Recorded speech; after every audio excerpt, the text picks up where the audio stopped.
इस खास पेशकश में सारे दर्शकों का स्वागत है। भारतीय शेयर बाजार ਦੇ ਵਿੱਚ इस साल की सब तो वड्डी गिरावट आज वेखਣ ਨੂੰ मिली, जब दिन के शुरुआती कारोबार दौरान ही सेंसेक्स 1100 अंक नीचे लुढ़क आया तो पूरे बाजार ਦੇ ਵਿੱਚ इस दौरान मच गई हाहाकार। फिलहाल इसे ते आधारित है साडी आज की एक खास पेशकश।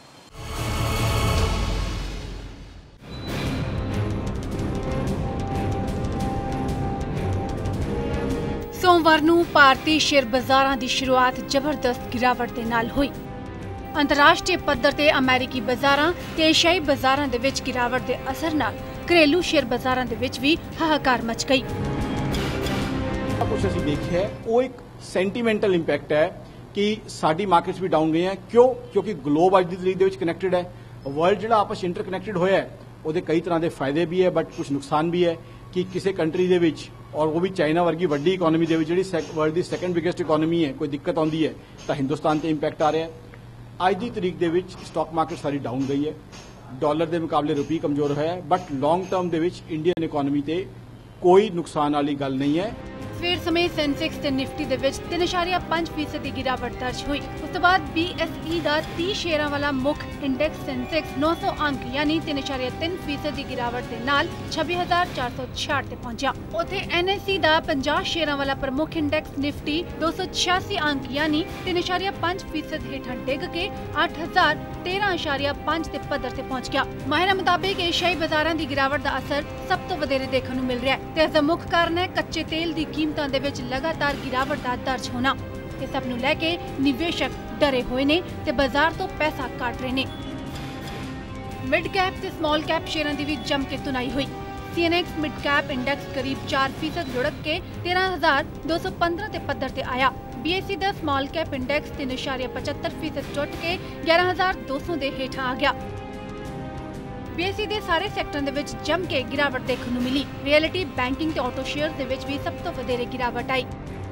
BSE ਦੇ ਰਿਐਲਿਟੀ ਇੰਡੈਕਸ ਦੇ ਵਿੱਚ 4.9% ਤੇ ਆਟੋ ਇੰਡੈਕਸ ਦੇ ਵਿੱਚ 4% ਦੀ ਗਿਰਾਵਟ ਦਰਜ ਕੀਤੀ ਗਈ। ਬਾਜ਼ਾਰ ਦੇ ਵਿੱਚ ਕਾਰੋਬਾਰ ਦੌਰਾਨ Yes Bank, Vedanta, Axis Bank, Bank of Baroda, Tata Motors, GAIL ਤੇ ICICI ਬੈਂਕ ਵਰਗੇ ਦਿੱਗਜ ਸ਼ੇਅਰਾਂ ਦੇ ਵਿੱਚ 6.8% ਤੱਕ ਦੀ ਕਮਜ਼ੋਰੀ ਆਈ। ਮਿਡ ਕੈਪ ਸ਼ੇਅਰਾਂ ਦੇ ਵਿੱਚ ਵਿਕਰਾਂਗੀ, OCL India, SKS micro finance, Hexaware ਤੇ KEC ਇੰਟਰਨੈਸ਼ਨਲ ਸਭ ਤੋਂ ਵਧੇਰੇ ਹੇਠਾਂ ਲੁੜ ਗਏ।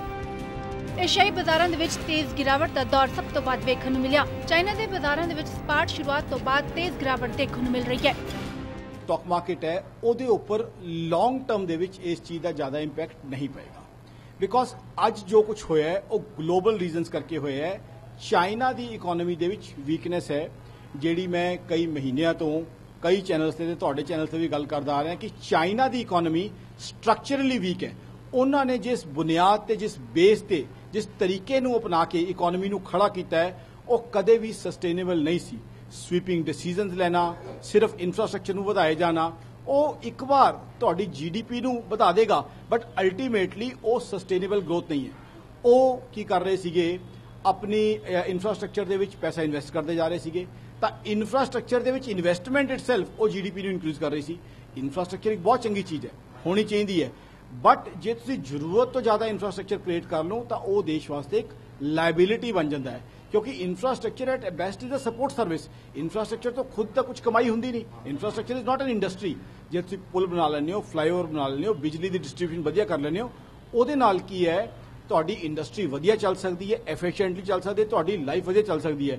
ਬਟ ਤੁਸੀਂ ਇੱਥੇ ਇਨਫਰਾਸਟ੍ਰਕਚਰ ਤਾਂ ਕ੍ਰੀਏਟ ਕਰ ਲਿਆ ਚਾਈਨਾ 'ਚ, ਪੁਲ ਬਣਾ ਲਏ, ਬਿਜਲੀ ਦਾ ਕਰ ਲਿਆ, ਇੰਡਸਟਰੀਅਲ ਗਰੋਥ ਉਸ ਤਰੀਕੇ ਨਾਲ ਨਹੀਂ ਹੋ ਪਾਈ ਤਾਂ ਉਹ ਇਨਫਰਾਸਟ੍ਰਕਚਰ ਇੱਕ ਤਰੀਕੇ ਨਾਲ ਤੁਹਾਡੇ ਵਾਸਤੇ ਲਾਇਬਿਲਿਟੀ ਜਾਂ ਬੋਝ ਬਣ ਜਾਂਦਾ ਹੈ। ਫਿਰ ਸਵੀਪਿੰਗ ਡਿਸੀਜਨ ਲਿੱਤੇ ਗਏ ਤੇ ਆਪਣੀ ਇਕਨੋਮੀ ਨੂੰ ਐਕਸਪੋਰਟ ਦੇ ਉੱਪਰ ਉਹਨਾਂ ਨੇ ਪੂਰੀ ਤਰ੍ਹਾਂ ਡਿਪੈਂਡੈਂਟ ਕਰ ਲਿਆ। ਡਾਲਰ ਦੇ ਮੁਕਾਬਲੇ ਰੁਪਈਆ ਵੀ ਧੜਾਮ ਥੱਲੇ ਡਿੱਗਿਆ ਤੇ ਗਿਰਾਵਟ ਥੰਮਣ ਦਾ ਨਾਮ ਨਹੀਂ ਲੈ ਰਹੀ। ਹਫ਼ਤੇ ਦੀ ਸ਼ੁਰੂਆਤ ਹੀ ਰੁਪਏ ਦੀ ਗਿਰਾਵਟ ਦੇ ਨਾਲ ਹੋਈ। ਫਿਲਹਾਲ $1 ਦੀ ਕੀਮਤ 66.44 ਰੁਪਏ ਤੇ ਹੈ। ਜਲਦ ਹੀ ਇਸ ਦਾ 66.50 ਤੱਕ ਪਹੁੰਚਣ ਦੀ ਸੰਭਾਵਨਾ ਜ਼ਾਹਿਰ ਕੀਤੀ ਜਾ ਰਹੀ ਹੈ। ਡਾਲਰ ਦੇ ਮੁਕਾਬਲੇ ਰੁਪਇਆ 64 ਪੈਸੇ ਯਾਨੀ 1% ਦੀ ਗਿਰਾਵਟ ਦੇ ਨਾਲ 66.47 ਦੇ ਪੱਧਰ ਤੇ ਖੁੱਲਿਆ ਜਦਕਿ ਪਿਛਲੇ ਹਫ਼ਤੇ ਡਾਲਰ ਦੇ ਮੁਕਾਬਲੇ 65.83 ਤੇ ਬੰਦ ਹੋਇਆ ਸੀ। ਡਾਲਰ ਦਾ ਵਧਣਾ ਤੇ ਰੁਪਏ ਦਾ ਕਮਜ਼ੋਰ ਹੋਣਾ ਇਸ ਸਮੇਂ ਸਾਡੇ ਵਾਸਤੇ ਇੰਨਾ ਇੰਪੋਰਟੈਂਟ ਇਸ਼ੂ ਨਹੀਂ ਹੈ। ਦੇਖੋ ਅੱਜ ਤੋਂ 2 ਸਾਲ ਪਹਿਲਾਂ ਜਦੋਂ ਡਾਲਰ ਮਜ਼ਬੂਤ ਹੋਇਆ ਸੀ ਤੇ ਰੁਪਇਆ ਕਮਜ਼ੋਰ ਹੋਇਆ ਸੀ, ਸਾਡੇ ਵਾਸਤੇ ਘਬਰਾਹਟ ਸੀ। ਘਬਰਾਹਟ ਕਿਉਂ ਸੀਗੀ? ਮਜ਼ਬੂਤ ਡਾਲਰ ਤੇ ਕਮਜ਼ੋਰ ਰੁਪਏ ਨਾਲ ਸਾਡਾ ਕਰੂਡ ਆਇਲ ਯਾਨੀ ਕੱਚੇ ਤੇਲ ਦਾ ਬਿੱਲ ਬਹੁਤ ਵੱਧ ਜਾਂਦਾ ਹੈ। ਸਾਡੀ economy virtually imported crude oil ਤੇ ਚੱਲਦੀ ਹੈ। ਜ਼ਰੂਰਤ ਜ਼ਿੰਦਗੀ ਦੀ ਹਰ ਚੀਜ਼ ਕਰੂਡ ਆਇਲ ਦੇ ਡੈਰੀਵੇਟਿਵਸ ਯਾਨੀ ਡੀਜ਼ਲ, ਪੈਟਰੋਲ, ਇਹਨਾਂ ਚੀਜ਼ਾਂ ਤੇ ਚੱਲਦੀ ਹੈ। ਤਾਂ ਅੱਜ ਤੋਂ 2 ਸਾਲ ਪਹਿਲਾਂ ਜੋ ਡਾਲਰ ਵਧਿਆ ਸੀ, ਸਾਡੀ ਘਬਰਾਹਟ ਇਹ ਸੀਗੀ ਕਿ ਕੱਚਾ ਤੇਲ ਸਾਡੇ ਵਾਸਤੇ ਬਹੁਤ ਮਹਿੰਗਾ ਹੋ ਜਾਏਗਾ, ਉਹਦੇ ਨਾਲ ਸਾਡੇ ਇਨਫਲੇਸ਼ਨ ਵੱਧ ਜਾਏਗੀ। ਚਾਹੇ ਮਾਲ ਢੁਲਾਈ ਲਗਾਓ, ਚਾਹੇ ਪੈਸੇਂਜਰਸ ਲਾਓ, ਹਰ ਚੀਜ਼ ਤੇ ਜਿਹੜਾ ਹੈ ਟਰੈਵਲਿੰਗ ਹੈ ਕੱਚੇ ਤੇਲ ਤੇ ਹੁੰਦੀ ਹੈ। ਤਾਂ ਉਹ ਸਾਡੀ ਇਕਨੋਮੀ ਵਾਸਤੇ ਬਹੁਤ ਨੁਕਸਾਨਦੇਹ ਹੋ ਸਕਦਾ ਸੀ ਤੇ ਸਾਡੀ ਇਕਨੋਮੀ ਦੀ ਸਭ ਤੋਂ ਵੱਡੀ ਪ੍ਰੋਬਲਮ ਇਨਫਲੇਸ਼ਨ ਨੂੰ ਹੋਰ ਵਧਾ ਸਕਦਾ ਸੀ। ਲੇਕਿਨ ਅੱਜ ਹਾਲਾਤ ਸਾਡੇ ਟੋਟਲੀ ਵੱਖਰੇ ਨੇ। ਕਰੂਡ ਆਇਲ ਯਾਨੀ ਕੱਚਾ ਤੇਲ ਚਾਈਨਾ ਦੇ ਕਾਰਨ ਸਾਨੂੰ ਇੱਕ ਤਰਫ ਜਦੋਂ ਕਿ ਸਟਾਕ ਮਾਰਕੀਟ ਦੇ ਵਿੱਚ ਨੁਕਸਾਨ ਹੋਇਆ, ਦੂਜਾ ਇੱਕ ਬੈਠੇ ਗਿਫਟ ਵੀ ਮਿਲ ਗਿਆ ਕਿ ਕਰੂਡ ਆਇਲ ਜਾਂ ਕੱਚਾ ਤੇਲ ਆਲਮੋਸਟ ਆਲ ਟਾਈਮ ਲੋ ਜਿਹੜਾ ਹੈ, ਕਈ ਸਾਲਾਂ ਦੇ ਲੋ ਦੇ ਉੱਪਰ ਜਿਹੜਾ ਹੈ, ਕਈ ਸਾਲਾਂ ਦੇ ਲੋ ਦੇ ਉੱਪਰ ਆ ਗਿਆ ਹੈ। ਤਾਂ ਉਸ ਦੇ ਚੱਲਦੇ ਹੋਏ ਕੀ ਹੈ ਕਿ ਕਰੂਡ ਆਇਲ ਦੇ ਰੇਟ ਇੰਨੇ ਘੱਟ ਨੇ ਕਿ ਡਾਲਰ ਦੀ ਵਜ੍ਹਾ ਨਾਲ ਥੋੜਾ ਜਿਹਾ ਇੰਪੈਕਟ ਆਏਗਾ, ਬਟ ਉਹ ਇੰਪੈਕਟ ਸਾਡੀ ਇਨਫਲੇਸ਼ਨ ਨੂੰ ਕਿਸੇ ਵੀ ਤਰੀਕੇ ਨਾਲ ਵਧਾ ਨਹੀਂ ਪਾਏਗਾ। ਕੌਮਾਂਤਰੀ ਬਾਜ਼ਾਰ ਵਿੱਚ ਪਿਛਲੇ 8 ਹਫ਼ਤਿਆਂ ਤੋਂ ਕੱਚੇ ਤੇਲ ਤੇ ਭਾਅ ਲਗਾਤਾਰ ਘਟ ਰਹੇ ਨੇ। ਫਿਲਹਾਲ ਨਾਈਮੈਕਸ ਤੇ WTI ਕਰੂਡ 2% ਤੋਂ ਵਧੇਰੇ ਫਿਸਲ ਕੇ $40 ਪ੍ਰਤੀ ਬੈਰਲ ਦੇ ਹੇਠਾਂ ਹੈ। ਇਸ ਤੋਂ ਇਲਾਵਾ ਬ੍ਰੈਂਟ ਕਰੂਡ 1.25% ਡਿੱਗ ਕੇ $44.7 ਪ੍ਰਤੀ ਬੈਰਲ ਦੇ ਪੱਧਰ ਤੇ ਨਜ਼ਰ ਆ ਰਿਹਾ ਹੈ। ਸਟਾਕ ਮਾਰਕੀਟ ਦੇ ਵਿੱਚ ਇੰਟਰਨੈਸ਼ਨਲ ਮਨੀ ਜਿਹੜਾ ਹੈ ਉਹ ਇੱਕ ਬਹੁਤ ਇੰਪੋਰਟੈਂਟ ਰੋਲ ਪਲੇ ਕਰਦਾ ਹੈ। ਕਿਉਂਕਿ ਇੰਟਰਨੈਸ਼ਨਲ ਮਨੀ ਸਾਡੀ ਸਟਾਕ ਮਾਰਕੀਟ ਦੇ ਵਿੱਚ ਇੰਪੋਰਟੈਂਟ ਰੋਲ ਪਲੇ ਕਰਦਾ ਹੈ, ਤਾਂ ਐਜ਼ ਐਨ ਇਕਨੋਮਿਸਟ ਮੈਂ ਇਹ ਫੀਲ ਕਰਦਾ ਕਿ ਚਾਈਨਾ ਦੇ ਕਮਜ਼ੋਰ ਹੋਣ ਨਾਲ ਇੰਟਰਨੈਸ਼ਨਲ ਮਨੀ ਸਾਡੀ ਇਕਨੋਮੀ ਦੇ, ਸਾਡੀ ਮਾਰਕੀਟ ਦੇ ਵਿੱਚ ਜ਼ਿਆਦਾ ਆਏਗਾ। ਨਾਲ ਹੀ ਨਾਲ ਇਹਦੇ ਨਾਲ ਕਰੂਡ ਆਇਲ ਕੱਚਾ ਤੇਲ ਉਹ ਜਿਹੜਾ ਸਾਡੀ ਇਕਨੋਮੀ ਦਾ ਇੱਕ ਬੇਸ ਜਿਹੜਾ ਅਸੀਂ ਇੰਪੋਰਟ ਕਰਦੇ ਹਾਂ ਉਹ ਸਸਤਾ ਹੋ ਗਿਆ, ਤਾਂ ਸਾਨੂੰ ਇਹਦੇ ਲੌਂਗ ਟਰਮ ਦੇ ਵਿੱਚ 2 ਫਾਇਦੇ ਮਿਲਣਗੇ। ਇਸੇ ਤਰ੍ਹਾਂ ਸੋਨੇ ਦੇ ਭਾਅ ਵੀ ਕੌਮਾਂਤਰੀ ਬਾਜ਼ਾਰ ਦੇ ਵਿੱਚ 6 ਹਫ਼ਤੇ ਦੇ ਉੱਪਰੀ ਪੱਧਰਾਂ ਤੇ ਪਹੁੰਚ ਗਿਆ। ਫਿਲਹਾਲ COMEX ਤੇ ਸੋਨੇ ਦਾ ਭਾਅ $1160 ਪ੍ਰਤੀ ਔਂਸ ਤੋਂ ਉੱਪਰ ਪਹੁੰਚ ਗਿਆ, ਪਰ COMEX ਤੇ ਚਾਂਦੀ 0.5% ਟੁੱਟ ਕੇ $15.2 ਪ੍ਰਤੀ ਔਂਸ ਤੇ ਨਜ਼ਰ ਆ ਰਹੀ ਹੈ। ਬਾਜ਼ਾਰ ਦੀ ਇਹ ਹਾਹਾਕਾਰ ਇੰਨੀ ਵੱਡੀ ਰਹੀ ਕਿ ਇਸਨੇ ਕੁਝ ਹੀ ਮਿੰਟਾਂ ਦੇ ਅੰਦਰ ਨਿਵੇਸ਼ਕਾਂ ਦੇ 2 ਲੱਖ ਕਰੋੜ ਰੁਪਏ ਡੁਬਾ ਦਿੱਤੇ, ਜਦਕਿ ਬੰਬੇ ਸਟਾਕ ਐਕਸਚੇਂਜ ਦਾ ਮਾਰਕੀਟ ਕੈਪ ਵੀ ਇਸ ਦੌਰਾਨ 100 ਲੱਖ ਕਰੋੜ ਰੁਪਏ ਹੇਠ ਆ ਗਿਆ। ਸ਼ੇਅਰ ਮਾਰਕੀਟ ਦੇ ਵਿੱਚ ਭਾਰੀ ਗਿਰਾਵਟ ਦੀ ਸ਼ੁਰੂਆਤ ਕੁਝ ਹੀ ਮਿੰਟਾਂ ਦੇ ਵਿੱਚ ਨਿਵੇਸ਼ਕਾਂ ਦੇ 2 ਲੱਖ ਕਰੋੜ ਰੁਪਏ ਤੋਂ ਵਧੇਰੇ ਡੁਬੋ ਗਏ। ਬੰਬੇ ਸਟਾਕ ਐਕਸਚੇਂਜ ਦਾ ਮਾਰਕੀਟ ਕੈਪ 100 ਲੱਖ ਕਰੋੜ ਰੁਪਏ ਦੇ ਹੇਠ ਆ ਗਿਆ, ਜਦਕਿ ਬਾਜ਼ਾਰ ਬੰਦ ਹੁੰਦੇ ਸਟਾਕ ਮਾਰਕੀਟ ਵਿੱਚ ਹੋਏ ਫਲੈਸ਼ ਕ੍ਰੈਸ਼ ਨਾਲ ਇਨਵੈਸਟਰਸ ਦੇ 7 ਲੱਖ ਕਰੋੜ ਰੁਪਏ ਤੋਂ ਵਧੇਰੇ ਦੀ ਰਕਮ ਡੁੱਬ ਗਈ। ਨਿਵੇਸ਼ਕਾਂ ਦੇ ਪੈਸੇ ਦਾ ਮੁਲਾਂਕਣ ਲਿਸਟਡ ਸਟਾਕ ਦੀ ਕੁੱਲ ਵੈਲਿਊਏਸ਼ਨ ਦੇ ਆਧਾਰ ਤੇ ਕੀਤਾ ਜਾਂਦਾ ਹੈ। BSE ਦੇ ਬੈਂਚਮਾਰਕ ਇੰਡੈਕਸ ਦੇ ਵਿੱਚ ਇਹ ਸਾਫ਼ ਹੋ ਗਿਆ ਕਿ ਇਸ ਸਾਲ ਦੀ ਸਭ ਤੋਂ ਵੱਡੀ ਗਿਰਾਵਟ ਹੈ। ਘਰੇਲੂ ਸ਼ੇਅਰ ਬਾਜ਼ਾਰ ਵਿੱਚ ਆਈ ਤੇਜ਼ ਗਿਰਾਵਟ ਦੇ ਵਿਚਕਾਰ ਵਿੱਤ ਮੰਤਰੀ ਅਰੁਣ ਜੇਟਲੀ ਨੇ ਕਿਹਾ ਕਿ ਉਹਨਾਂ ਦੀ ਮਾਰਕੀਟ ਮਜ਼ਬੂਤ ਹੈ ਤੇ ਖਜ਼ਾਨੇ ਦੀ ਸਥਿਤੀ ਵੀ ਚੰਗੀ ਹੈ ਤੇ ਮਾਰਕੀਟ ਵਿੱਚ ਗਿਰਾਵਟ ਦੇ ਲਈ ਕੋਈ ਵੀ ਘਰੇਲੂ ਕਾਰਨ ਜ਼ਿੰਮੇਵਾਰ ਨਹੀਂ ਹੈ। ਵਿੱਤ ਮੰਤਰੀ ਨੇ ਨਿਵੇਸ਼ਕਾਂ ਨੂੰ ਭਰੋਸਾ ਦਿੱਤਾ ਕਿ ਉਹਨਾਂ ਨੂੰ ਘਬਰਾਉਣ ਦੀ ਕੋਈ ਲੋੜ ਨਹੀਂ। ਤਾਂ ਹਿੰਦੁਸਤਾਨ ਦੀ ਗੱਲ ਹੈ, ਸਾਡਾ ਇੰਟਰਨੈਸ਼ਨਲ ਐਕਸਪੋਜ਼ਰ ਬਹੁਤ ਘੱਟ ਹੈ। ਸਾਡੀ economy domestic demand driven economy ਹੈ। ਸਾਡੀ ਜਿਹੜੀ ਕੰਜ਼ੰਪਸ਼ਨ ਹੈ ਅਸੀਂ ਡੋਮੈਸਟਿਕਲੀ ਜ਼ਿਆਦਾ ਕੰਜ਼ਿਊਮ ਕਰਦੇ ਹਾਂ। ਸਾਡੇ ਐਕਸਪੋਰਟਸ ਟੂ GDP ਰੇਸ਼ੋ ਬਹੁਤ ਘੱਟ ਹੈ, ਤਾਂ ਇਸ ਲਈ ਜੇ ਵਰਲਡ ਦੇ ਵਿੱਚ ਇੰਪੈਕਟ ਆਉਂਦਾ ਵੀ ਹੈ ਤਾਂ ਸਾਡੇ ਤੇ ਇੰਪੈਕਟ ਜਿਹੜਾ ਹੈ ਬਾਕੀ ਕੰਟਰੀਜ਼ ਦੇ ਮੁਕਾਬਲੇ ਵਿੱਚ ਸਭ ਤੋਂ ਘੱਟ ਆਏਗਾ। RBI ਗਵਰਨਰ ਰਘੂਰਾਮ ਰਾਜਨ ਨੇ ਅਰਥ ਵਿਵਸਥਾ ਤੇ ਪੂਰਾ ਭਰੋਸਾ ਜਤਾਇਆ। ਰਾਜਨ ਨੇ ਕਿਹਾ ਕਿ RBI ਦੀ ਸ਼ੇਅਰ ਬਾਜ਼ਾਰ ਤੇ ਪੂਰੀ ਨਜ਼ਰ ਹੈ। ਉਨ੍ਹਾਂ ਇਹ ਵੀ ਕਿਹਾ ਕਿ ਇਮੇਜਿੰਗ ਇਕਨੋਮੀ ਦੇ ਮੁਕਾਬਲੇ ਭਾਰਤ ਦੀ ਬਿਹਤਰ ਸਥਿਤੀ ਹੈ ਤੇ ਹਰ ਸਥਿਤੀ ਤੋਂ ਨਜਿੱਠਣ ਦੇ ਲਈ ਦੇਸ਼ ਨੂੰ ਆਪਣੀ ਘਰੇਲੂ ਸਥਿਤੀ ਹੋਰ ਮਜ਼ਬੂਤ ਕਰਨੀ ਹੋਏਗੀ। ਆਰਥਿਕ ਸੁਧਾਰਾਂ ਨਾਲ ਦੇਸ਼ ਦੀ ਗਰੋਥ ਵਧਾਈ ਜਾ ਸਕਦੀ ਹੈ। ਦੇਸ਼ ਦੇ ਕੋਲ ਖਾਸਾ ਵਿਦੇਸ਼ੀ ਮੁਦਰਾ ਭੰਡਾਰ ਹੈ ਤੇ ਰੁਪਏ ਨੂੰ ਸੰਭਾਲਣ ਦੇ ਲਈ ਇਸ ਦਾ ਇਸਤੇਮਾਲ ਕਰਨ ਦੇ ਵਿੱਚ ਵੀ ਉਹ ਨਹੀਂ ਹਿਚਕਿਚਾਉਣਗੇ।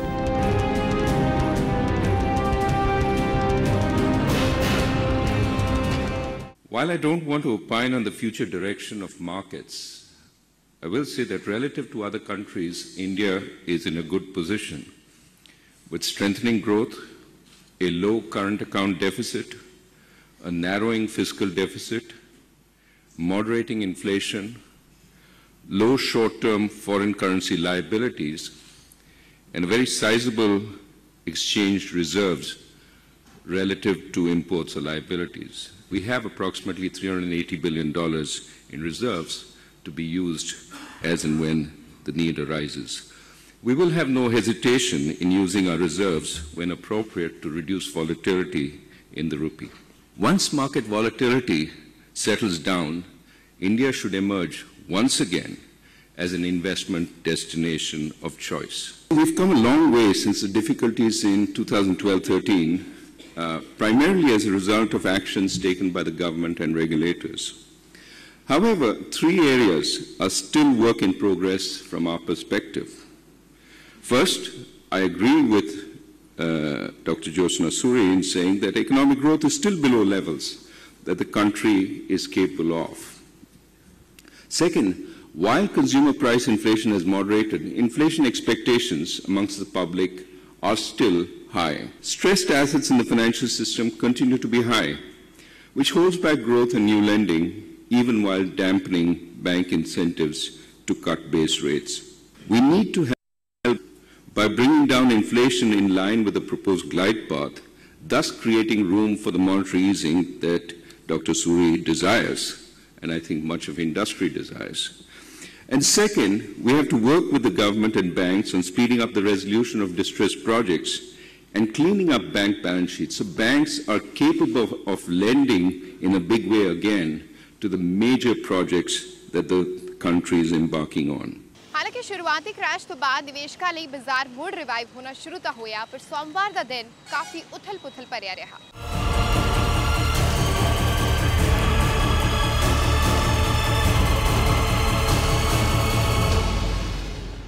मार्केट विच मचे इस हाहाकार दे कारण जेकर मन्ने जान ते सब तो वड्डा इस दे विच कारण है चाइना दे बाजार दी सुस्ती। चाइना ਵੱਲੋਂ ਆਪਣੀ ਕਰੰਸੀ ਨੂੰ ਡੀਵੈਲਿਊ ਕਰਨਾ ਸਿਰਫ ਭਾਰਤ ਲਈ ਹੀ ਨਹੀਂ ਬਾਕੀ ਮੁਲਕਾਂ ਦੇ ਲਈ ਬਹੁਤ ਖਤਰਨਾਕ ਸਾਬਿਤ ਹੋਇਆ। ਹੁਣ ਤੁਹਾਨੂੰ ਦੱਸਾਂਗੇ ਕਿ ਸ਼ੇਅਰ ਮਾਰਕੀਟ ਦੇ ਵਿੱਚ ਇਸ ਗਿਰਾਵਟ ਦੀ ਵਜ੍ਹਾ ਕੀ ਹੈ। ਅੰਤਰਰਾਸ਼ਟਰੀ ਬਾਜ਼ਾਰ ਤੋਂ ਮਿਲੇ ਨੈਗੇਟਿਵ ਸੈਂਟੀਮੈਂਟਸ ਸ਼ੇਅਰ ਬਾਜ਼ਾਰ ਦੇ ਵਿੱਚ ਸੋਮਵਾਰ ਦੀ ਗਿਰਾਵਟ ਦੇ ਲਈ ਮੇਨ ਕਾਰਨ ਰਹੇ ਨੇ। ਚਾਈਨਾ ਦੇ ਬਾਜ਼ਾਰ ਦੇ ਵਿੱਚ ਸੁਸਤੀ ਦੀ ਆਸ਼ੰਕਾ ਨੂੰ ਵੇਖਦਿਆਂ ਹੋਇਆਂ ਵਿਦੇਸ਼ੀ ਨਿਵੇਸ਼ਕ ਉੱਭਰਦੀ ਹੋਈ ਅਰਥਵਿਵਸਥਾ ਤੋਂ ਆਪਣਾ ਪੈਸਾ ਕੱਢ ਰਹੇ ਨੇ। यही कारण है कि भारत वर्गे उभरते बाजार तो निवेशक पैसा समेट के ले जा रहे ने। चाइना के शेयर बाजार दे विच भी सोमवार नूं 8% तो वधेरे दी गिरावट वेखण नूं मिली। गिरावट दे नाल ही शंघाई कंपोजिट ने साल भर का पूरा वादा गवा दिता। उस तो पहला ही चाइना की सरकार ने 547 अरब डॉलर के पेंशन फंड नूं स्टॉक मार्केट दे विच लगाउण दी मंजूरी दी, जिसके बावजूद भी बाजार दे विच गिरावट इस गल का इशारा करदी है कि चीन सरकार के कदम मंदी नूं रोकण दे लई नाकाफी साबित हो रहे ने।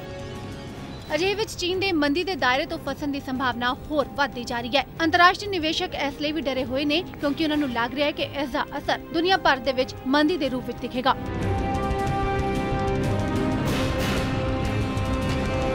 देश के इन्वेस्टर वास्ते किसी तरह की कोई भी घबराहट की लोड़ नहीं है, किसी तरह के पैनिक की लोड़ नहीं है।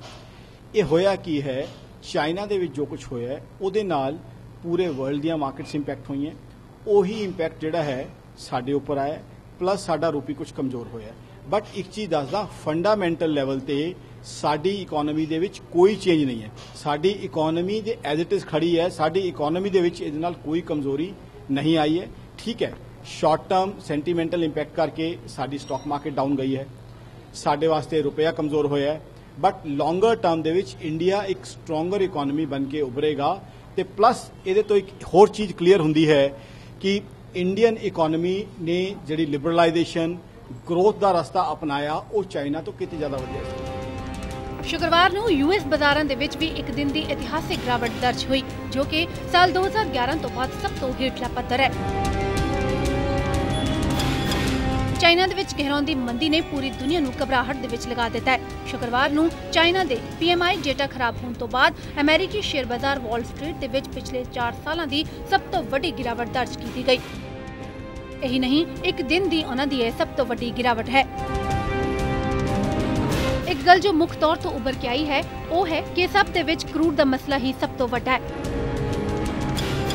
एशिया दे विच सब तो वड्डा पहलू है तेल दी कीमत। इसदा सब तो वड्डा व्यापार हुंदा है। इसदे नाल जुड़े छोटे ते वड्डे पहलू ही बाजार ते असर पाउंदे ने।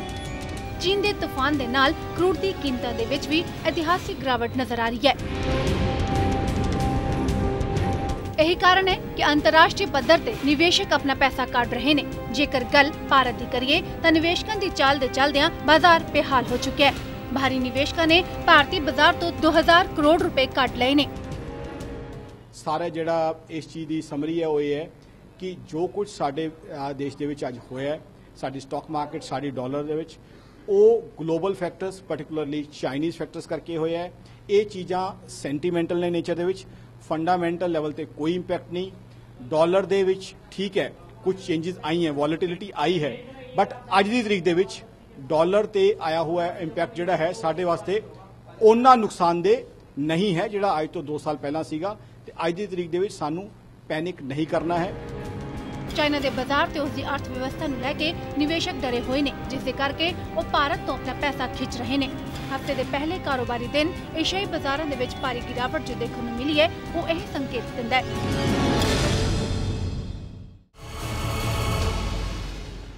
ਸਾਡੇ ਟਾਈਗਰ ਵੈਲਥ ਮੈਨੇਜਮੈਂਟ ਤੋਂ ਭਵਨੀਤ ਸਿੰਘ ਚੰਡੋਕ ਨੇ ਜੋ ਕਿ ਐਕਸ ਬੈਂਕਰ ਨੇ ਔਰ ਇਸ ਤੋਂ ਇਲਾਵਾ ਸਟਾਕ ਮਾਰਕੀਟ ਨੂੰ ਕਰੀਬ ਤੋਂ ਵੇਖਦੇ ਨੇ ਔਰ ਅੱਜ ਦੀ ਜੋ ਸਿਚੁਏਸ਼ਨ ਹੋਈ ਹੈ ਮਾਰਕੀਟ ਦੇ ਵਿੱਚ ਕਿਸ ਤਰ੍ਹਾਂ ਦੇ ਹਾਲਾਤ ਬਣੇ ਨੇ ਉਹਨਾਂ ਤੋਂ ਗੱਲ ਕਰਕੇ ਜਾਣਦੇ ਆ।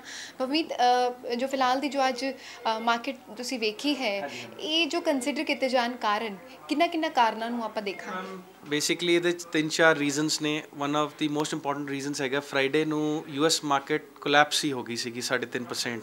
ਡਾਓ ਜੋਨਸ ਤੇ ਨੈਸਡੈਕ ਜਿਹੜੇ ਦੋ ਇਹਨਾਂ ਦੇ ਮੇਨ ਇੰਡੈਕਸ ਨੇ ਉਹ ਥੱਲੇ ਆ ਗਏ ਸੀਗੇ। ਉਹਦਾ ਰੀਜ਼ਨ ਇਹ ਸੀਗਾ ਕਿ ਚਾਈਨਾ 'ਚ ਬਹੁਤ ਜ਼ਿਆਦਾ ਸਲੋ ਡਾਊਨ ਹੋਇਆ। ਗਵਰਨਮੈਂਟ ਬੜੀ ਦੇਰ ਤੱਕ ਕੰਟੇਨ ਕਰਨ ਦੀ ਕੋਸ਼ਿਸ਼ ਕਰਦੀ ਰਹੀ। ਉਹਨਾਂ ਦੀ economy even according to world bank 6.57% ਦੇ ਨੇੜੇ ਤੇੜੇ ਹੋਏਗੀ ਔਰ ਪਿੱਛੇ ਉਹਨਾਂ ਦੀ ਜਿਹੜੀ ਸਟਾਕ ਮਾਰਕੀਟ ਸੀ 1 ਸਾਲ ਦੇ ਵਿੱਚ ਅਰਾਊਂਡ 50% ਦਾ ਰਿਟਰਨ ਦੇ ਗਈ ਸੀ ਔਰ ਉਹਦੇ ਵਿੱਚ ਕਾਫੀ ਹੱਦ ਤੱਕ ਪ੍ਰੋਬਲਮ ਇੱਕ ਸਾਡੇ ਕੋਲ ਇਹ ਸੀਗੀ ਕਿ ਜਿਹੜੀ ਉਹਨਾਂ ਦੀ ਇਨਵੈਸਟਰ ਸੀਗੇ ਦੇ were allowed to lend the money from the market and put in the stock market. ਉਹ ਇੱਕ ਗਵਰਨਮੈਂਟ ਨੇ ਕੋਸ਼ਿਸ਼ ਕੀਤੀ ਜੂਨ ਦੇ ਵਿੱਚ ਇਹਨੂੰ ਕਰਬ ਕਰਨ ਦੀ। ਉਸ ਕਰਬਿੰਗ ਦੇ ਵਿੱਚ ਪ੍ਰੋਬਲਮ ਇਹ ਹੋਈ ਸਾਡੇ ਕੋਲ ਕਿ ਬਹੁਤ ਸਾਰੇ ਲੋਕਾਂ ਨੇ ਲੈਂਡ ਕੀਤਾ, ਜਦੋਂ ਹੀ ਉਹਨਾਂ ਨੇ ਇੱਕਦਮ ਸਟਾਪ ਕੀਤੀ ਚਾਈਨਾ ਦੀ ਇਕੋਨਮੀ ਸਲੋ ਹੋਈ, ਉਹ ਡੋਮੀਨੋ ਇਫੈਕਟ ਹੋਇਆ, ਇੱਕਦਮ ਮਾਰਕੀਟ ਕੋਲੈਪਸ ਹੋਣੀ ਸ਼ੁਰੂ ਹੋ ਗਈ। ਗਵਰਨਮੈਂਟ ਨੇ ਬਿਕੋਜ਼ ਚਾਈਨਾ ਦੀ ਬੜੀ ਕਲੋਜ਼ਲੀ ਗਾਰਡਡ ਮਾਰਕੀਟ ਹੈ, ਸੋ ਤਾਂ ਐਗਜ਼ੈਕਟ ਇਨਫੋਰਮੇਸ਼ਨ ਨਹੀਂ ਦਿੱਤੀ ਜਾ ਸਕਦੀ, ਪਰ ਇਹ ਸੀਗਾ ਕਿ ਗਵਰਨਮੈਂਟ ਨੇ ਆਪਣੀ ਤਰਫੋਂ ਟਰਾਈ ਕੀਤਾ। ਇਨਫੈਕਟ ਉਹਨਾਂ ਨੇ ਆਪਣੀ ਕਰੰਸੀ ਨੂੰ ਵੀ ਡੀਵੈਲਿਊ ਕੀਤਾ, ਯੂਆਨ ਨੂੰ 2 ਵਾਰੀ ਕੀਤਾ। ਸਾਡੇ ਆਪਣੇ ਗਵਰਨਰ ਮਿਸਟਰ RBI ਦੇ ਜਿਹੜੇ ਮਿਸਟਰ ਰਘੂਰਾਮਨ ਨੇ ਉਹਨਾਂ ਨੇ ਵੀ ਇੱਕ ਵਾਰ ਹਿੰਟ ਦਿੱਤਾ ਹੈ ਕਿ ਸਾਨੂੰ ਇੰਨੀ ਬੋਦਰ ਕਰਨ ਦੀ ਲੋੜ ਨਹੀਂ ਹੈ, ਬਟ ਕਿਉਂਕਿ ਅਗਰ ਇਹ ਟ੍ਰੈਂਡ ਜ਼ਿਆਦਾ ਦੇਰ ਚੱਲੇਗਾ ਸਾਡੇ ਲਈ ਬੋਦਰੇਸ਼ਨ ਹੈ। ਐਕਸਪੈਕਟੇਸ਼ਨਸ ਨਹੀਂ ਸੀ ਕਿ ਇਸ ਲੈਵਲ ਤੇ ਸ਼ੁਰੂਆਤੀ ਦੌਰ ਦੇ ਵਿੱਚ ਲੁੜਕੇਗਾ, ਪਰ ਹੁਣ ਫਿਲਹਾਲ ਕਿਸੇ ਤਰ੍ਹਾਂ ਦੇ ਕੋਈ ਸਾਈਡ ਇਫੈਕਟ ਸਾਡੀ ਇਕਨੋਮੀ ਤੇ ਉਹ ਨਜ਼ਰ ਆਉਂਦੇ ਆਸਾਰ ਨੇ, ਕਿਉਂਕਿ 골ਡ ਰੇਟਸ ਆਲਰੇਡੀ ਜਿਨ੍ਹਾਂ ਨੇ ਇਨਵੈਸਟ ਕੀਤਾ ਹੈ ਉਹਨਾਂ ਨੂੰ ਫਾਇਦਾ ਨਫਾ ਜਾਂ ਕਿਸੇ ਵੀ ਤਰ੍ਹਾਂ ਦੇ ਕਿਸੇ ਤਬਕੇ ਨੂੰ, ਕਿਹੜੇ ਤਬਕੇ ਨੂੰ ਤੁਸੀਂ ਉਹ ਨੁਕਸਾਨ ਜਾਂ ਫਾਇਦਾ ਦੇ? ਦੇਖੋ ਮੈਮ, ਸਾਡੇ 'ਚ ਇੰਡੀਆ ਦੇ ਵਿੱਚ 골ਡ ਇਨਵੈਸਟਮੈਂਟ ਘੱਟ ਤੇ ਇੱਕ ਇਮੋਸ਼ਨਲ ਕੁਐਸਚਨ ਨਾਲ ਬੜਾ ਲਿੱਤਾ ਜਾਂਦਾ। ਸਾਡੇ ਇੰਡੀਅਨ ਮੈਰਿਜਸ ਐਂਡ ਆਲ ਔਰ ਚਾਈਨਾ ਔਰ ਇੰਡੀਆ ਦੇ ਵਿੱਚ ਸਭ ਤੋਂ ਜ਼ਿਆਦਾ 골ਡ ਦੀ ਖਪਤ ਹੈ। ਜੇ ਚਾਈਨਾ ਦੀ ਇਕੋਨਮੀ ਸਲੋ ਹੋ ਰਹੀ ਹੈ ਤੇ ਉਹਦੇ ਉੱਤੇ ਬੁਲੀਅਨ ਜਿਹਨੂੰ ਆਪਾਂ ਬਾਹਰ ਕਹਿੰਦੇ ਆ ਉਹਦੇ 'ਤੇ ਪਰ ਆਊਂਸ 'ਤੇ ਇਫੈਕਟ ਆਏਗਾ। ਹਾਲਾਂਕਿ ਪਿੱਛੇ ਆ ਗਿਆ ਸੀ ਕਿ 1000 ਦੇ ਨੇੜੇ ਤੇੜੇ ਡਾਲਰਸ ਪਰ ਆਊਂਸ ਪਹੁੰਚ ਜਾਏਗਾ, ਜਿਹੜਾ ਕਿ ਇੰਡੀਆ ਦੇ ਹਿਸਾਬ ਨਾਲ 21-22 ਹਜ਼ਾਰ ਰੁਪਏ ਦੇ ਨੇੜੇ ਤੇੜੇ ਹੁੰਦਾ ਹੈ ਔਰ 24,500 ਵੀ ਮਾਰਕੀਟ ਟੱਚ ਕੀਤੀ ਹੈ 10 ਗ੍ਰਾਮ ਜਿਹਨੂੰ ਅਸੀਂ 1 ਤੋਲਾ ਕਹਿੰਦੇ ਆ। ਉਹ ਹੁਣ 25 ਤੋਂ 27 ਹਜ਼ਾਰ ਦੇ ਵਿਚਕਾਰ ਇੱਕਦਮ ਸਪਰਟ ਮਾਰਿਆ ਹੈਗਾ। ਮੇਰੇ ਹਿਸਾਬ ਨਾਲ 골ਡ ਇਹ ਜਿਹੜਾ ਸਪਰਟ ਹੈ ਇਹ ਥੋੜੀ ਦੇਰ ਲਈ ਹੈ, ਇਹ ਜ਼ਿਆਦਾ ਦੇਰ ਟਿਕੇਗਾ ਨਹੀਂ। 골ਡ ਮੇਰੇ ਹਿਸਾਬ ਨਾਲ ਥੱਲੇ ਵਾਪਸ ਆ ਜਾਏਗਾ। ਰੀਅਲ ਏਸਟੇਟ ਪਰਫਾਰਮ ਨਹੀਂ ਕਰੀ ਔਰ ਇੱਦਾਂ ਹੈ ਜੀ ਕਿ ਇੰਡੀਆ ਦੇ ਵਿੱਚ ਇੱਕ ਪੈਰਲਲ ਇਕੋਨਮੀ ਬਹੁਤ ਵੱਡੀ ਹੈ, ਰੀਅਲ ਏਸਟੇਟ ਪਰਫਾਰਮ ਕਰ ਨਹੀਂ ਰਹੀ। ਉੱਤੋਂ ਸਰਕਾਰ, ਮੋਦੀ ਸਰਕਾਰ ਨੇ ਕਾਫੀ ਮੈਜਰਸ ਲਿੱਤੇ ਨੇ ਜਿਹੜੇ ਬਲੈਕ ਮਨੀ ਨੂੰ ਕਰਬ ਕਰਦੇ ਨੇ ਤੇ ਉਹ ਪੈਸਾ ਲੋਕਾਂ ਨੂੰ ਇੱਕ ਵੇ ਆਊਟ ਚਾਹੀਦਾ। ਬਾਹਰ ਭੇਜਣਾ ਹੁਣ ਇੰਨਾ ਸੌਖਾ ਨਹੀਂ ਰਿਹਾ। ਗਵਰਨਮੈਂਟ ਹੋਰ ਵੀ ਲਾਜ਼ ਲਿਆ ਰਹੀ ਨੇ, ਬੇਨਾਮੀ ਬਿਲ ਐਕਟ ਆ ਰਿਹਾ ਹੈ, ਰੀਅਲ ਏਸਟੇਟ ਰੈਗੂਲੇਸ਼ਨ ਐਕਟ ਮੇਰੇ ਖਿਆਲ ਲੋਕ ਸਭਾ ਨੇ ਪਾਸ ਕਰਤਾ ਹੈ, Rajya Sabha it is a matter of time ਉਹ ਵੀ ਪਾਸ ਹੋ ਜਾਏਗਾ ਤੇ ਫੋਰਨ ਐਸੈਟਸ ਦਾ ਬਿੱਲ ਆ ਗਿਆ। ਤੇ ਇਹ 2-3 ਐਕਟਸ ਬਹੁਤ ਸਟਰੋਂਗ ਨੇ ਤੇ 골ਡ ਮੇਰੇ ਹਿਸਾਬ ਨਾਲ ਜ਼ਿਆਦਾ ਦੇਰ ਉੱਤੇ ਨਹੀਂ ਰਹੇਗਾ। ਇੱਕ ਇਮੋਸ਼ਨਲ ਫੈਕਟਰ ਕਰਕੇ ਉੱਤੇ ਗਿਆ ਔਰ ਇੰਡੀਆ ਦੇ ਵਿੱਚ ਕੁਝ buying because of festival season, ਕਿਉਂਕਿ ਲੋਕਾਂ ਨੂੰ ਲੱਗਦਾ ਹੈ ਕਿ ਹੁਣ 2-3 ਮਹੀਨੇ ਬਾਅਦ ਵਿਆਹ ਦਾ ਸੀਜ਼ਨ ਆ ਜਾਏਗਾ, ਉਸ ਕਰਕੇ ਵੀ ਥੋੜੀ ਜਿਹੀ ਖਪਤ ਹੋ ਰਹੀ ਹੈ। ਪਰ ਮੇਰੇ ਖਿਆਲ ਨਾਲ ਸਾਡੀ ਮਾਰਕੀਟ ਸਭ ਤੋਂ ਜ਼ਿਆਦਾ ਸਟਰੋਂਗ ਹੈ। ਸੋ ਮੇਰੇ ਹਿਸਾਬ ਨਾਲ ਸਟਾਕ ਮਾਰਕੀਟ ਦੀ ਵੋਲੈਟਿਲਿਟੀ ਨਾਲ ਤੁਸੀਂ ਪਲੀਜ਼ ਪੈਨਿਕ ਨਾ ਕਰੋ, ਟੈਂਸ ਮਤ ਹੋ, ਪਰ ਥੋੜਾ ਜਿਹਾ ਸਹਾਰਤਾ ਨਾਲ ਦੇਖਦੇ ਰਹੋ। ਇਹ ਸਾਈਮ ਜਦੋਂ ਇਹਦਾ ਆਉਂਦਾ ਹੈ, ਜਿਵੇਂ ਆਪਾਂ ਕਹਾਵਤ ਹੈ ਜੀ ਕਦੇ ਤੇ ਘੋੜੇ, ਥੋੜੇ ਜਿਹੇ ਤੁਹਾਨੂੰ ਫਰਕ ਦਿਖੇਗਾ, ਨਸਲ ਦੇ ਵਿੱਚ ਫਰਕ ਦਿਖੇਗਾ। ਚੰਗੇ ਸਟਾਕਸ ਵੀ ਥੱਲੇ ਆਣਗੇ ਲੇਕਿਨ ਉਹ ਸਭ ਤੋਂ ਪਹਿਲਾਂ ਬਾਇੰਗ ਹੋਏਗੀ, ਕਿਉਂਕਿ ਜਿਹੜਾ ਇਨਵੈਸਟਰ ਜਿਵੇਂ ਤੁਸੀਂ ਮੈਂ ਸੋਚ ਰਹੇ ਹੋ ਕਿ ਬਈ ਸਨ ਫਾਰਮਾ ਅੱਛਾ ਜਾਂ L&T, ਇਹ ਸਾਰੇ ਸਟਾਕਸ ਅੱਛੇ ਨੇ। ਇਹ ਅਸੀਂ ਆਪਣੇ ਕਲਾਇੰਟਸ ਨੂੰ ਵੀ ਰეკਮੈਂਡ ਕੀਤਾ। ਮੈਂ ਇੱਕ ਐਜ਼ ਡਿਸਕਲੇਮਰ ਬੋਲਣਾ ਚਾਹਾਂਗਾ, ਇਹ ਸਟਾਕ ਸਭ ਤੋਂ ਪਹਿਲਾਂ ਬਾਉਂਸ ਬੈਕ ਹੋਣਗੇ ਬਿਕੋਜ਼ ਇਹਨਾਂ ਦੇ ਪੋਟੈਂਸ਼ੀਅਲ, ਇਹਨਾਂ ਦੇ ਵੱਡੇ ਆਰਡਰ ਪਏ ਨੇ। ਔਰ Sun Pharma is one of the largest exporter of pharma. So pharma sector ਅੱਛਾ ਹੈ, IT ਸੈਕਟਰ ਅੱਛਾ। ਤੁਸੀਂ ਕੁਝ ਚੁਣਿੰਦਾ ਸੈਕਟਰ ਤੇ ਕੁਝ ਚੁਣਿੰਦਾ ਸਟਾਕ 'ਚ ਇਨਵੈਸਟਮੈਂਟ ਕਰ ਸਕਦੇ ਹੋ। ਮੇਰੀ ਸਲਾਹ ਨਾਲ ਰਿਟੇਲ ਇਨਵੈਸਟਰ ਜਿਹਦਾ ਪੋਰਟਫੋਲੀਓ 1 ਲੱਖ ਤੋਂ ਘੱਟ ਹੈ, ਉਹ ਮਿਊਚੁਅਲ ਫੰਡ ਦੀ ਤਰਫ ਰੁਝਾਨ ਕਰਕੇ ਸਿਪ ਦੀ ਤਰੀਕੇ ਨਾਲ ਲਾਏ, ਉਹ ਉਹਨਾਂ ਲਈ ਬੈਟਰ ਹੋਏਗਾ। सो बहुत सारे अच्छे सुझाव हरमीत ने दिते ने और फिलहाल पैनिक होने की ज़रूरत नहीं है किसी भी आम आदमी की जेब ते जेकर गल की जाए। कुछ अच्छी चीज़ां भी निकल के आ सकती हैं, कुछ बुरी चीज़ां भी। और फिलहाल सहन शक्ति रखी जाए, मार्केट वॉच किया जाए। हो सकता आने वाले टाइम के जो गोल्ड प्राइस एकदम चढ़े नहीं, हो सकता है कि वो एक बार फिर तो डाउन होन। फिलहाल ये वेखण वाली गल होएगी ग्लोबली की सिचुएशनस जो है मार्केट दे विच चलदियां ने। सो चाइना के एक कदम नाल विश्व भर के मुल्कों के विच इस वेले खलबली का माहौल है। और अगर साडे मुल्क की गल की जाए तो इस वेले रियल एस्टेट डेवलपर्स का जिथे बुरा हाल ऑलरेडी ही है। आने वाले दिनों के विच हो सकता है इसके दाम होर भी हेठां नूं जाण, जबकि गोल्ड प्राइसिस जो कि इस वेले काफ़ी आसमानी चढ़ चुकिया ने। हो सकता है कि सिर्फ थोड़े देर का ही जो है ये जंप होवे और एक बार फिर तो गोल्ड रेट्स उस रेट ते आ जान जो कि असी पहला खरीद रहे सन। फिलहाल स्टॉक एक्सचेंज नूं वेखण वाले और बाजार की जांच रखने वाले लोगों नूं और इस तो इलावा शेयर मार्केट विच पैसा लगाने वालियां नूं यही सलाह दे रहे हैं कि फिलहाल थोड़ा सब्र हो रखन, थोड़ा इत्मीनान रखन और मार्केट की इस दशा नूं निरंतर वॉच करन ताजो आने वाले दिनों दे विच किहड़ी चीज़ दे विच उन्हां नूं मुनाफा मिल सकता है और किहड़ी चीज़ तो बचा रखन जिस दे विच उन्हां नूं थोड़ी जी भी मंशा लगती है कि नुकसान हो सकता है। फिलहाल इस खास पेशकश दे विच इन्ना ही। बाकी खबरां दे लई तुसीं बने रहो PTC न्यूज़ दे नाल।